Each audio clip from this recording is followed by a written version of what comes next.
Effect later. Let's see, anything in here? No, just shirts, okay. Hey, look, an ironed out. 16th of May, 1839.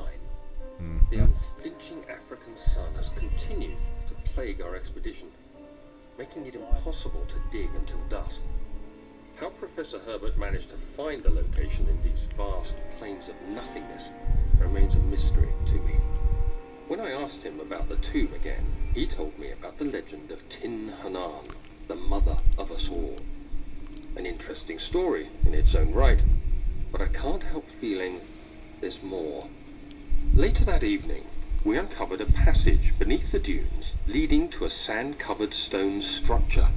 The professor was confident it was the tomb we sought and ordered the others to clear the way late into the dark, cold night. Tomorrow, I shall lead the men into the ancient structure, hoping to reach the burial chamber. No matter what the professor is keeping from me, the dig should yield something interesting to take back to London and the British Museum. Okay, that was more plot. It was pretty much saying that the main character, Daniel, he, like before all this crap happened, he went to Algeria with his mentor, Herbert. And apparently they were looking for something in the desert.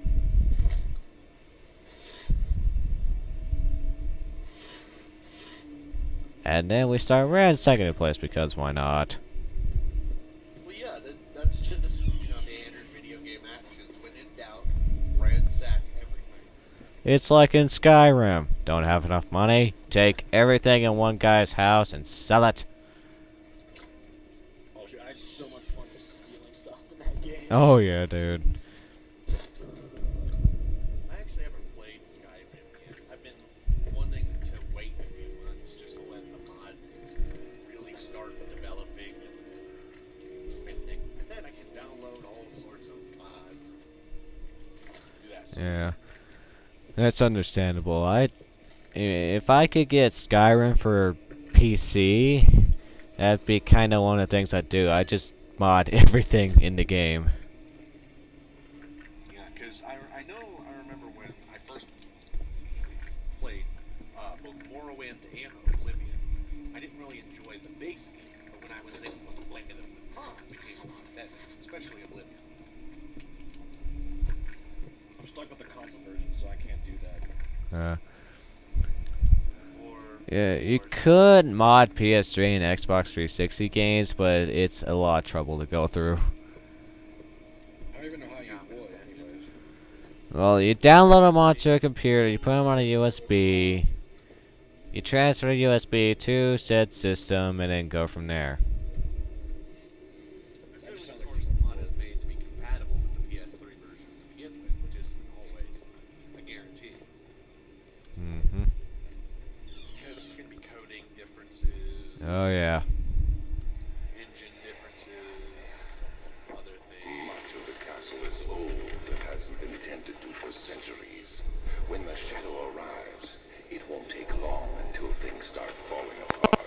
We get more plot. There isn't much to be done about the doors. We should reinforce weak structures. The ground will tremble and there's a risk everything will cave in on us, especially downstairs. Here, and there. Let's get the servants working on it.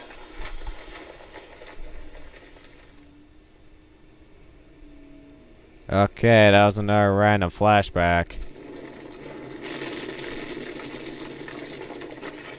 And then apparently the hallway collapses behind us. Well, chilled in now. Break out the forks. It's time to eat ours. It's time, gentlemen, to eat our fate. Somebody better have ketchup. 17th of May, 1839. My hands tremble as I write. I feel a need to document my tribulation, for I fear that my memory will fail me if I linger. Today, I took some men and ventured into the dark, ancient passage we uncovered.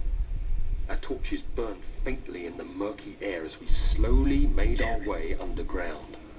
The men were superstitious and fearful. They argued loudly, and I felt their strange language getting to me. I mustered my strength and yelled at them to continue down the slopes and broken steps. The crudely carved passage confused me. It looked much older than the 4th century structure we had expected. The twisting path emerged into a great antechamber. The walls were lined with statues unlike any I'd ever seen. Despite their unearthly quality, I felt a strange familiarity toward them, which haunts me still. At the far end of the chamber, a great slab of stone sealed off whatever lay ahead. I gave the order to raise it, and as I pushed through the narrow space, the heavy stone suddenly dropped, sealing me inside. I was trapped. Wait, who's speaking, by the way? That was the main character, Daniel. There are like notes scattered around where some of them will have like special narration. That's kind of like, you know, a heavy backplot to the story. Oh yeah, I haven't played other games that work like that, so I totally got it. And actually, that started to make it sound more and more interesting, the plot aspects of it, just because Yeah. I like the voice acting for Daniel so far. Oh yeah. And surprisingly, this game is made by like about I don't know, around 6 people. And if 6 people can make a horrifying game like this, imagine what a whole company could do if they actually were smart enough.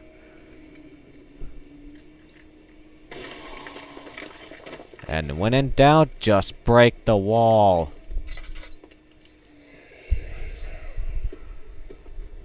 You have to be swift when you activate the first one. You hear that? If it stops, you'll have to start over. Isn't all this a bit excessive? You can never be too careful, Daniel.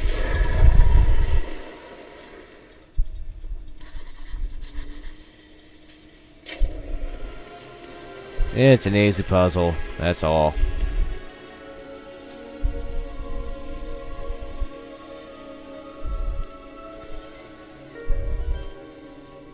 The game pretty much like flies by if you know what you're doing. If you don't know what you're doing, you'll get stuck for hours! Ha ha ha! Jerks. But that basically describes any sort of puzzle game along those lines. Have fun yeah. trying to play a game like Myst if you've never played it before. Oh yeah, Myst. Especially Myst 4. I think the worst, at least of them that I've played, was Riven. Because the puzzle solution could be scattered everywhere throughout the entire game. Dude, Myst 4 made you learn another language, and there was only like one small instance where it said where the little girl says everyone knows this language, and you literally have to go get like a sheet with, you know, the decryption page, and you gotta solve puzzles with it, and then it's pain. Oh, yeah, that definitely sounds like a bit of pain. Yeah. In comparison, the original Myst isn't that bad. It's not that bad. I mean, it's incredibly short if you know all the answers. Yeah. It's like 5 minutes tops. Let's see. Let's put some more oil in my lantern. Oh, is it one of those things where if you let your lantern completely run out, you die? Ah, no, it's not that. It's just, you know, it has like this thing where if you stand in darkness for too long, you start going like insane. Oh, okay. It has that Lovecraftian insanity thing. So which is kind of one of the reasons why you have like tinder boxes and a lantern. Because if you go through the game like without using your lantern or tinder boxes, I can guarantee you're gonna get screwed over by your sanity. Oh, certainly. least it's not like instant death, though. Yeah, not necessarily. I played a Flash game once that was basically this horror exploration of some sort of mansion or something, and you had an oil lamp, and if your lantern ever ran out of oil, you didn't even get a chance to try to refill it. You just died, Yeah. just instantly. That was kind of annoying. Because the lantern ran out of oil quickly. Yeah. It reminds me of like that crappy horse house simulator game on the Wii, of like John the Grudge, where Did you say whorehouse simulator? horror house. No, horror house. House simulator. Yeah, it's like it's a it's do you guys know Ju-on the Grudge movie? It's a Korean horror movie where, you know, there's like this spirit that possesses this house, and if you even go into the house, you're screwed. And they made like this crappy game off it where, you know, you had this flashlight and it ran out of batteries quickly, man. It was like you had to keep on looking around for friggin' extra batteries. Wow, that's extra batteries that fast. That's kind of what the hell is the power output of that flashlight? It's probably like one of those really old flashlights that just depleted all your batteries. It just killed everything. It's okay. Just keep moving. Keep moving. Keep moving. Okay, entrance hall.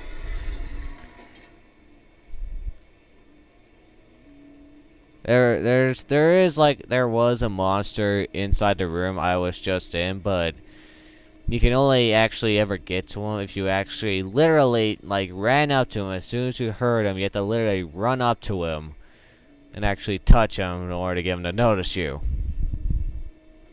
Why you would do that, I'm not sure. Well, you know, it's might as well see. Oh, hey, what happened to this? Oh, look, we just suicide ladder. It's It's like it's, hey buddy, you wanna play chat? No, he just wants to play kill the character. But isn't that what all video game monsters crave to do? It's Yeah, their yeah. purpose in life. That's all they were ever made to do, to kill that one person. They don't even know why, it was just that one person. And then when they do it, they're like, what the hell do we do now? Yeah. Okay.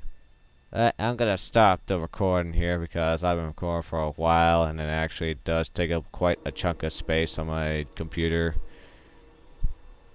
Because when I was doing the test video, it took up like a gig for just 8 minutes.